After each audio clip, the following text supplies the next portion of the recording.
Well, with a steady vaccine rollout, declining COVID cases, and warmer weather, the world appears much more hopeful than it did last year at this time.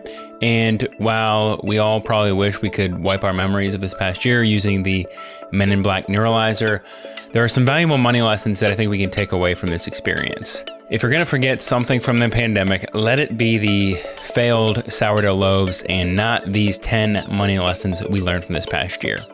And Tiger King. Let's never forget Tiger King.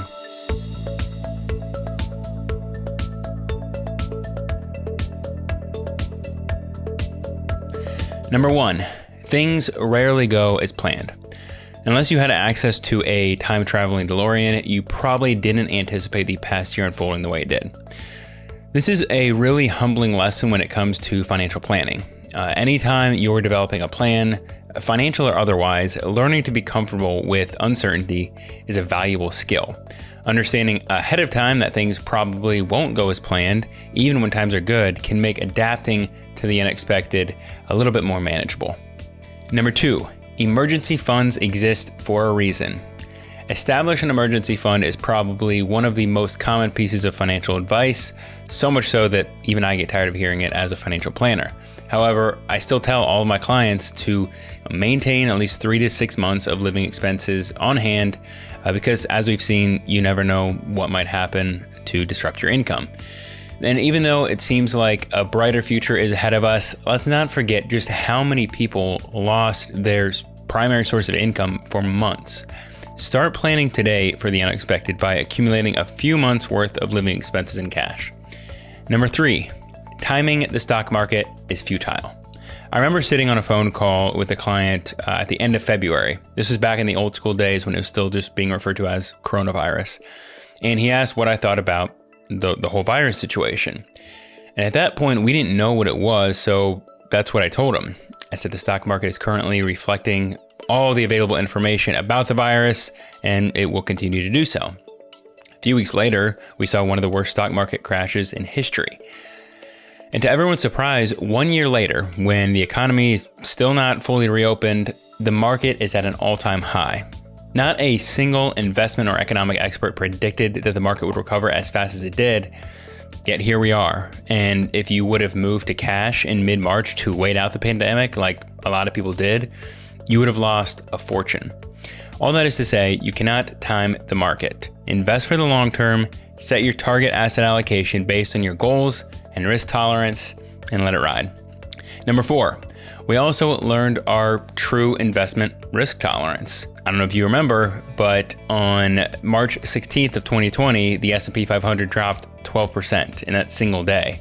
And this volatility tested a lot of people. A lot of people who thought that they could handle a market crash found that it was much more difficult to maintain a disciplined, patient investment approach when they saw the balance in their account just drop substantially overnight. It really does hurt differently when it is no longer hypothetical. I remember that day very clearly, and it didn't feel good. And I work in the industry and was kind of, expecting some sort of market correction. But the positive to this is that it gave us a real test of our behavioral risk tolerance. Number 5, essential isn't what we thought it was. So with the uncertainty of income, you probably had to determine what was truly essential in your life. A lot of people were forced to budget and track expenses because not doing so could mean not being able to pay bills. This meant evaluating what was actually needed versus what was just a luxury. It meant not taking on unnecessary debt or cutting back on travel, dining out less. And then beyond the monetary essential, I think we learned that those luxuries aren't what make life meaningful. Rather, it's quality time with loved ones that bring a deeper sense of joy, fulfillment, and peace. The pandemic gave us an opportunity to be grateful for our health and relationships, which ultimately is what is essential. Number 6, diversifying income streams. Not knowing how your primary source of income could change can be really scary. And for most people, their primary source of income is their only source of income. So when the pandemic hit, a lot of people started to search for a new means of making money. I've heard so many people starting new businesses this year. People were forced to adapt in a world where salary is not guaranteed. And I think this brought out an entrepreneurial spirit in a lot of people. And I anticipate that even when the dust settles from all this, many will continue to look for new ways to diversify their income. Number 7, the importance of life insurance and estate planning. It's unfortunate that it took a pandemic for many to realize the importance of these things, which are often glossed over, especially by younger people, because they just never anticipate anything like this happening to them. But sadly, every one of us has the risk of dying tomorrow, as morbid as that sounds. And while we can't absolutely avoid that risk, we can mitigate the impact of those events on friends and family. Dying without life insurance or estate documents can place a lot of stress on surviving family members during an already devastating time. So having risk measures in place can reduce that burden. While we hope we never have to utilize it, we plan for the worst, because sometimes the worst just might happen, as we saw this year. Number 8, scammers will take advantage of every situation. Scammers capitalize on fear, and this past year there was a lot of fear, so naturally scammers took advantage of that.